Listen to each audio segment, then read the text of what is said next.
An anti-racism protest in the heart of Israel's most liberal city. Black Israelis and their supporters gathered in Tel Aviv to call for an end to discrimination, something they say is institutionalized. We've been experiencing racism for years. We're demonstrating because we want equality in Israel. Prime Minister Benjamin Netanyahu has said racism needs to be eliminated from Israeli society, and that he set up a government ministerial committee aimed at trying to combat it. But few here believe much will change. Protests like this first erupted last month by a video which went viral of a black Israeli soldier being beaten by police.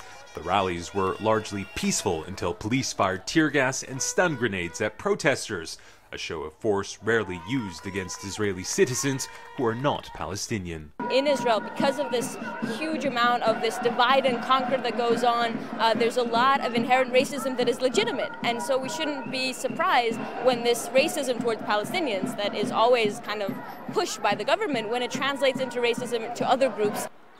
This is Everset Zion, one of the wealthiest suburbs of West Jerusalem. But within the suburb is a neglected neighborhood which isn't just one of the poorest in the area, but in all of Israel. It's where we met Somak Gosak. Born in Ethiopia, he immigrated to Israel nearly 10 years ago. He shows me around his home, which is inside one of several socialized housing blocks. He tells me nearly everyone who lives in the area is black Israeli, and that unemployment here is more than double the national average, and where most residents complain of frequent harassment by police. I thought life would be better in Israel. In Ethiopia, we had our own way of life and could earn money. Here, we are nothing. Black Israelis have complained of discrimination for years. Despite having been in Israel since the 1980s, rights groups say they consistently earn far less than the general population, face limited educational opportunities, and are more likely to end up in prison, something Prime Minister Benjamin Netanyahu has promised to change.